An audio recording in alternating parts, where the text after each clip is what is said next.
Assalamualaikum warahmatullahi wabarakatuh. Alhamdulillah rabbil alamin. Allahumma sholli ala Muhammad wa ala ali Muhammad. Pemirsa Khilafah News dimanapun Anda berada, salam jumpa kembali bersama dengan saya Aziz Rohman di program Kabar Petang edisi Jumat 29 Juli 2022. Insya Allah beberapa menit ke depan kami akan menemani Anda mencermati dan menelaah berita paling menarik dan paling populer hari ini bersama narasumber yang kompeten di bidangnya dan tentunya dari sudut pandang Islam. Baiklah pemirsa, inilah Kabar Petang selengkapnya.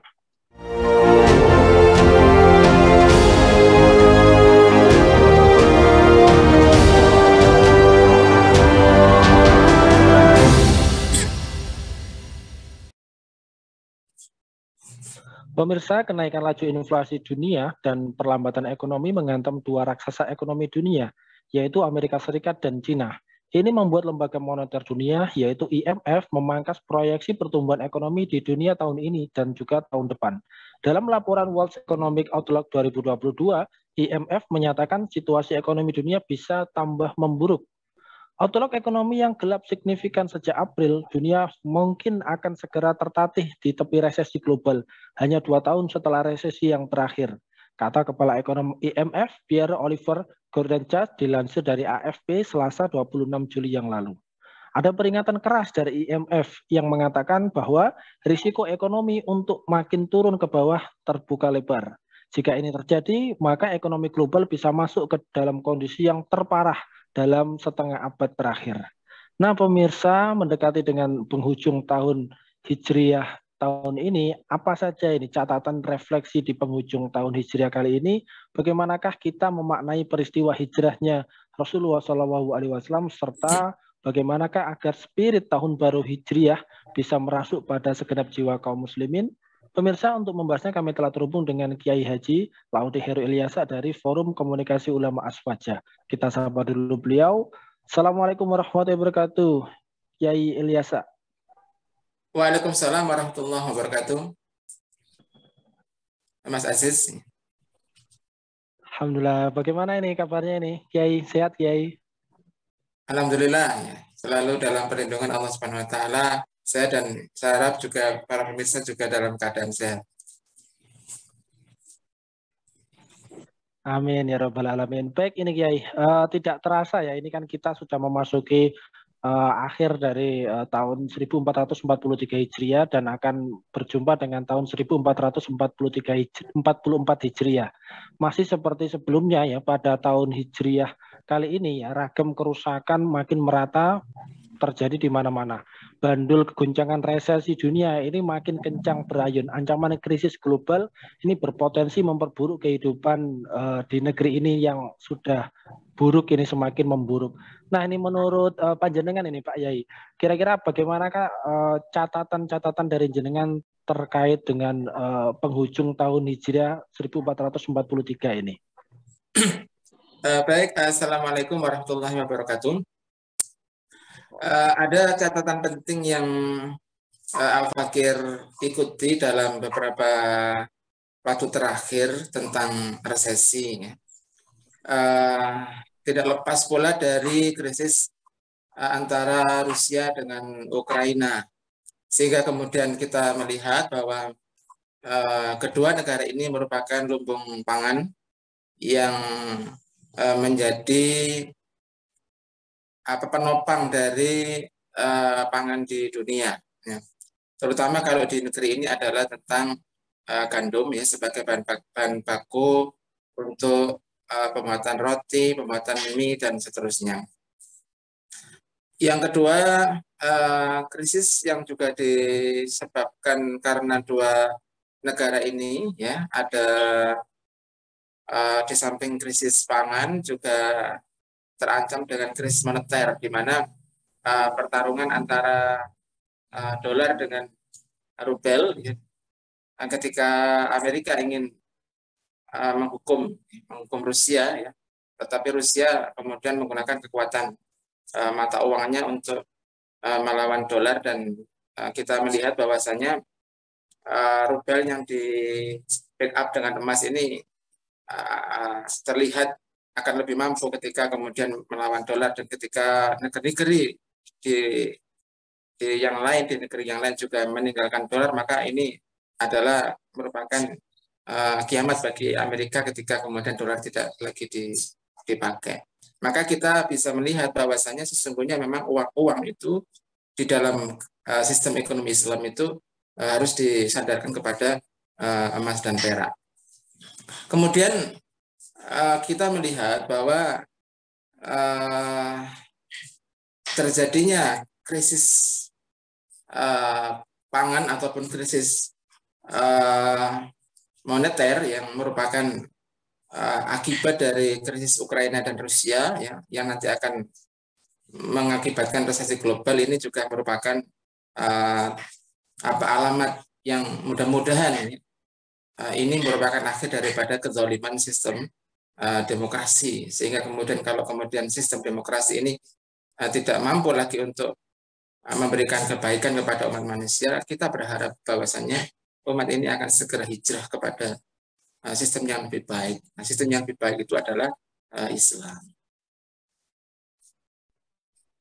Ya, baik Pak Yai. Tadi jenengan sedikit menyinggung ya bagaimana kondisi sekarang dengan sistem demokrasi ya, ada krisis pangan begitu ya di luar sana dengan adanya perang Ukraina dan Rusia. Akan tetapi ketika kita melihat ya kondisi di negeri kita ini juga tidak sedang baik-baik saja ya. Beberapa waktu terakhir juga viral ya fenomena Citayam Fashion Week ya, di mana ini terus saja viral dan berhembus ke publik ya, yang kemudian pengaruh dari acara fashion show anak-anak muda jalanan ini juga merembet ke beberapa daerah di negeri kita tercinta ini. Nah, melihat fenomena tersebut ini Pak Yai, menurut panjenengan ini seperti apa? Apakah fenomena ini menunjukkan atau sebagai bukti bahwa rapuhnya persoalan moral generasi muda kita dalam sistem demokrasi sekarang? Atau seperti apa ini? Mohon penjelasannya ini. Iya, jadi Al-Fakir melihat ya perkembangan di media sosial tentang Citayam Fashion Week ya. Ini tidak sekedar menunjukkan rapuhnya moral, tetapi ini juga menunjukkan rapuhnya sistem pendidikan. Karena kan kalau mungkin dalam bahasa yang lebih dikenal oleh karangan pondok pesantren itu, kalau moral itu berarti kan akhlak. Ya. Rapuhnya akhlak itu disebabkan karena rapuhnya sistem pendidikan akhlak yang terjadi. Jadi Al-Fakir melihat ada wawancara-wawancara di jalanan yang ditanyai untuk para peserta Citayam Fashion Week itu sangat miris ya. Jadi ketika mereka dengan busana seperti itu, kemudian mereka ditanya tentang apakah agamanya Islam, kemudian ditanya tentang rukun Islam, kemudian mereka tidak tahu. Bahkan ketika mereka ditanya tentang artis-artis favoritnya, mereka bisa menjawab dengan lancar.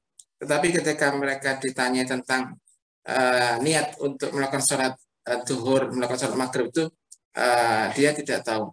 Itu artinya nilai-nilai agama yang seharusnya dimiliki oleh generasi muda itu tidak terlihat sama sekali di dalam Citayam Fashion Week itu. Baik kalau kemudian kita tidak menghubungkan ini dengan agama, tetapi kalau kemudian ada juga yang youtuber yang bertanya kepada mengukur intelektualitas peserta itu dengan menanyakan tentang Pancasila misalnya.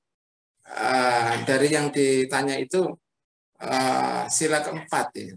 Sila keempat Pancasila itu apa? Itu tidak banyak yang tidak hafal, banyak yang tidak tahu.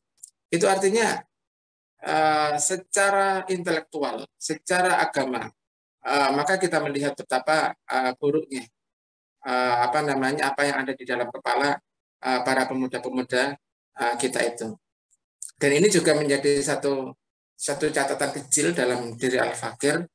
Kalau selama ini kelompok-kelompok yang berdakwah ya, jadi kemarin di Jogja juga ada acara untuk pemuda untuk membaca Al-Quran di Malioboro, kemudian dianggap sebagai sebuah isu radikal. Tentu kalau Al-Fakir berani bertaruh kalau kemudian para pembaca Al-Quran di pinggir jalan di Malioboro itu ditanya tentang Pancasila, itu saya sangat yakin bahwasanya mereka bisa menjelaskan lebih baik dibandingkan dengan para peserta Citayam Fashion Week. Itu artinya yang menjadikan negeri ini itu orang-orang itu meninggalkan, taruhlah dikatakan ancaman bagi Pancasila itu bukanlah Islam, tetapi sistem pendidikan yang selama ini ditetapkan di negeri ini itu tidak mampu untuk memberikan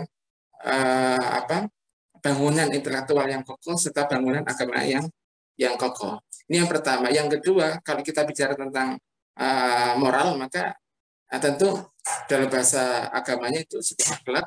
Maka akhlak itu tidak lepas sebagai sebuah akhlak, tetapi akhlak itu merupakan hasil dari sebuah pelaksanaan kewajiban. Sehingga ketika Allah Subhanahu Wa Taala menyampaikan inna sholata tanha 'anil fahsya wal munkar, sholat itu mampu untuk mencegah dari perbuatan keji, dari perbuatan mungkar, maka sesungguhnya perbuatan keji dan mungkar itu tidak sekedar sebuah perbuatan, tetapi itu dihasilkan dari sebuah pelaksanaan kewajiban. Sehingga yang perlu untuk dilakukan adalah negeri ini harus kembali taat, kemudian menjalankan seluruh kewajiban-kewajibannya, maka moral itu akan segera terbentuk, atau akhlak itu akan segera terbentuk. Ya, baik Kiai. Berarti ini ada sesuatu yang salah ya ketika masyarakat menilai positif ya fenomena Citayam Fashion Week ya. Akan tetapi ketika ada fenomena seperti di Jogja yang mengaji di Malioboro, sebagaimana yang sudah jenengan jelaskan tadi, ini ditanggapi negatif ya. Bahkan ketika ada fenomena hijrah ya, artis hijrah, aktivis dakwah, seolah-olah itu banyak orang yang kebakaran jenggot. Ini kira-kira mengapa ini orang atau masyarakat secara umum kok bisa bersikap seperti demikian ya. Fashion Week yang sudah jelas-jelas seperti itu ya, pesertanya ketika ditanya juga tidak memahami Islam dengan baik begitu. Ini diapresiasi positif, akan tetapi aktivitas seperti mengaji yang pastinya itu berpahala, ini kok malah dianggap atau dicap sesuatu yang berbahaya. Ini ada apa ini? Mohon penjelasannya, mengapa kok sudut pandang masyarakat itu menjadi demikian? Iya, jadi lebih ke arah penyakit takut ya kepada Islam ya, Islamofobia. Jadi takut kepada Islam sehingga apapun kalau itu simbol-simbol Islam, baik itu simbol-simbolnya itu terlihat dari anak-anak muda yang mulai akrab dengan Al-Quran, atau artis-artis yang mulai dengan forum-forum talim, atau muslimah-muslimah yang sudah mulai kelihatan berkerudung dan sebagainya itu, maka itu dianggap sebagai sebuah ancaman.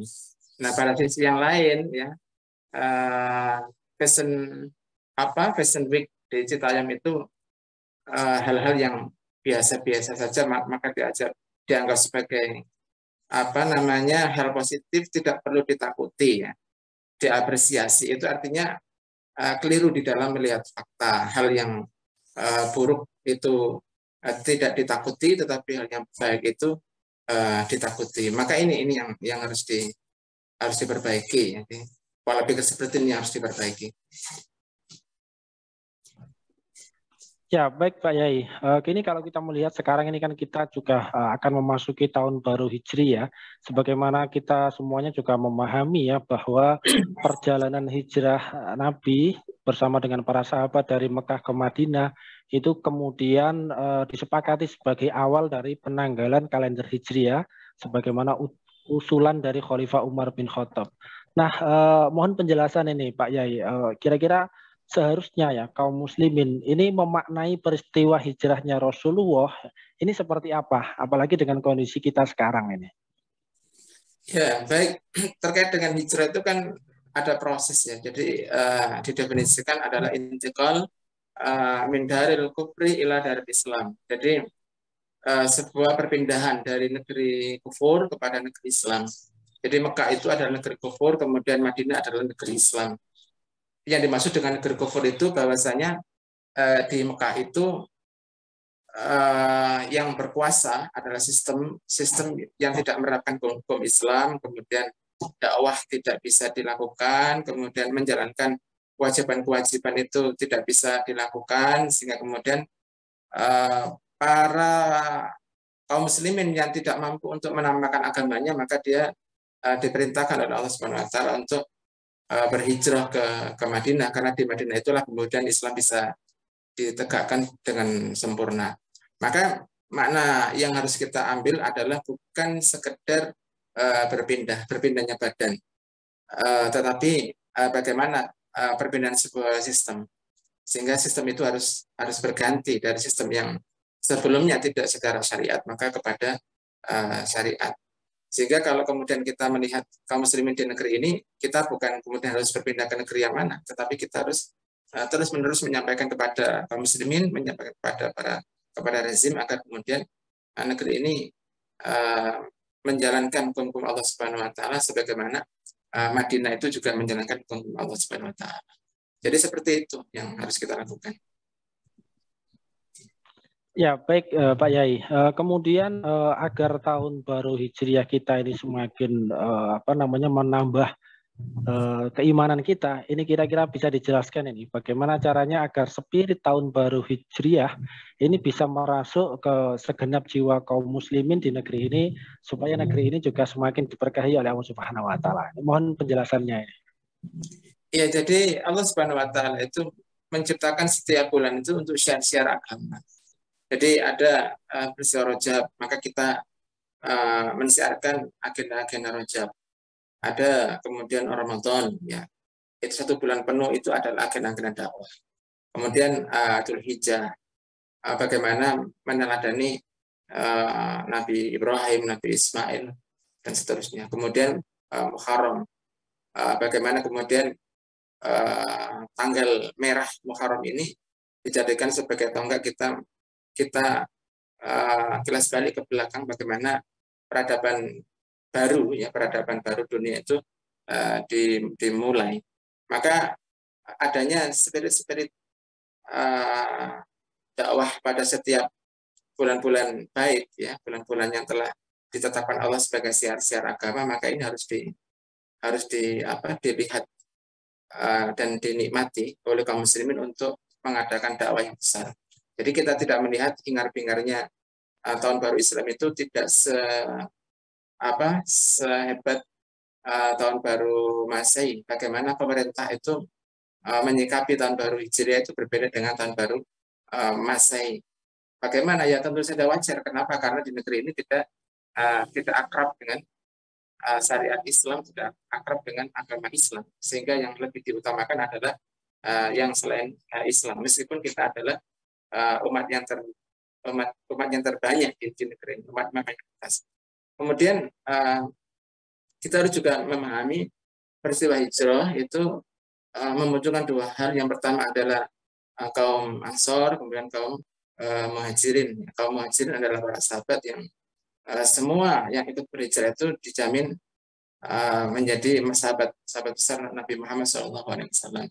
Kemudian kaum Ansor yang memberikan bantuan, memberikan perlindungan, memberikan pertolongan kepada Rasulullah serta para sahabat. Kita telah melihat, ya, jadi bagaimana dakwah yang pertama di Nusantara ini, ya, bagaimana Wali Songo berdakwah di negeri ini kemudian diterima dengan baik oleh masyarakat di Nusantara, terutama di pesisir pantai utara Pulau Jawa, tanpa peperangan, sebagaimana di Madinah tanpa peperangan, maka inilah yang harus kita jadikan sebagai teladan. Kita berharap bahwasanya kaum muslimin di negeri ini untuk peradaban yang ke depan, untuk perubahan besar yang ke depan menggantikan kezaliman demokrasi, kezaliman kapitalis dan sebagainya itu, kita seperti kaum Ansor yang menolong agama Allah ini, dan kita diberikan keutamaan, kemuliaan sebagaimana kaum Ansor yang terdahulu, yaitu penduduk yang menerima Islam ini dengan damai, tanpa peperangan, tanpa pertumpahan darah. Jadi kita harus terbuka kepada setiap perubahan-perubahan yang mengarah kepada perubahan yang baik, yaitu kepada syariat Islam. Ya, baik Pak Yai. Dari penjelasan panjenengan tadi, ini kan sungguh ya bahwa peristiwa hijrah ini telah memberikan teladan dan juga pelajaran yang sangat penting bagi kita semua. Betapa perubahan masyarakat menuju tatanan yang penuh rahmat dan keadilan ini tidak akan pernah mungkin terjadi tanpa Islam. Lantas, bagaimanakah cara agar momentum tahun baru hijriah pada tahun ini dapat mengubah keadaan negeri ini menjadi menuju tatanan yang Islami dan juga diridhoi oleh Allah Subhanahu wa taala. Ya, jadi yang menjadi agenda perubahan. Jadi tidak hanya sekedar momentum tahun barunya, tetapi saat ini kita juga sedang punya hajat ya, perubahan 2024. Itu juga proses perubahan. Maka apa yang harus kita lihat? Mungkin selama ini tokoh-tokoh Islam, ormas-ormas Islam, kelompok-kelompok Islam, partai-partai yang menggunakan simbol-simbol Islam dan sebagainya itu lebih ke arah pergantian penguasa ya, pergantian rezim, perubahan rezim. Maka itu harus kita tingkatkan. Ada 3 hal yang harus kita fokuskan. Yang pertama adalah perubahan rezim. Artinya rezim yang zalim itu memang harus diganti dengan rezim yang baik, dengan penguasa yang baik. Yang kedua adalah perubahan sanadus sultah atau penopang kekuasaan. Bahwasanya kekuasaan itu menjadi abadi, menjadi terus-menerus, itu disebabkan ditopang. Ditopang oleh siapa? Ditopang oleh masyarakat, yaitu masyarakat yang tidak memahami kezaliman rezim itu. Maka apa yang harus dilakukan oleh umat Islam, oleh para ulama, para habaib, ataupun ormas-ormas Islam, itu harus memberikan penyadaran kepada masyarakat, bahwasanya bukan rezim yang zalim itu yang harus ditopang, tetapi yang harus ditopang itu adalah pejuang-pejuang, para mubalih, ulama-ulama, kiai-kiai yang sedang ke arah perubahan menuju Islam. Ketika kemudian masyarakat memahami bahwasanya mereka harus berubah pemikirannya, yang kemarin itu tidak berdasarkan syariat Islam, lalu kemudian berganti kepada syariat Islam, maka penopang itu akan berganti. Ketika penopang itu kemudian sudah tidak lagi menopang rezim, otomatis rezim itu pun akan berganti. Ini yang kedua. Yang ketiga, perubahan itu mengarah kepada perubahan ideologi. Jadi kenapa? Karena ibarat bangunan, ideologi itu adalah fondasinya. Ketika fondasinya itu kemudian kuat, kokoh, ya tentu fondasi yang paling kuat adalah fondasi yang diciptakan oleh Allah Subhanahu Wa Taala, yang menjadi tuntunan Allah Subhanahu Wa Taala. Sehingga seluruh perubahan, seluruh kegiatan, seluruh kelompok perubahan itu harus kemudian menjadikan Islam sebagai satu-satunya ideologi untuk melakukan sebuah perubahan. Jadi inilah 3 hal inilah yang seharusnya sekarang ini kita fokuskan, yaitu yang pertama adalah perubahan rezim, yang kedua adalah perubahan sanadus sultah atau penopang rezim, yang ketiga adalah perubahan ideologi. Dan ini baru bisa dilakukan dengan cara dakwah, dengan cara pemikiran, dengan cara siasi politik, tetapi tidak boleh dengan cara kekerasan. Baik, Masya Allah, ini luar biasa ini. Syukran wa jazakum wa khairan kasiran kepada Pak Yai Laude Heru Ilyasa ini atas pencerahannya ini, dan juga terima kasih telah hadir di Kabar Petang pada edisi kali ini. Insya Allah nanti kita ketemu lagi di lain waktu dan juga di lain kesempatan. Semoga Pak Yai dan keluarga sehat selalu dalam lindungan Allah Subhanahu Wa Taala. Assalamualaikum warahmatullahi wabarakatuh. Waalaikumsalam warahmatullahi wabarakatuh. Baik pemirsa, demikianlah Kabar Petang pada edisi kali ini. Semoga Anda mendapatkan banyak manfaat dari acara kami. Jangan lupa saksikan kami besok di jam dan channel yang sama. Dan jangan lupa juga like, comment, share, subscribe, serta klik tekan tombol loncengnya agar tidak ketinggalan update terbaru dari Khilafah News. Karena hanya di sinilah Anda akan mendapatkan informasi aktual, terpopuler, dan tentunya dari sudut pandang Islam. Akhirnya saya Aziz Rahman beserta seluruh kru yang bertugas undur diri. Wassalamualaikum warahmatullahi wabarakatuh.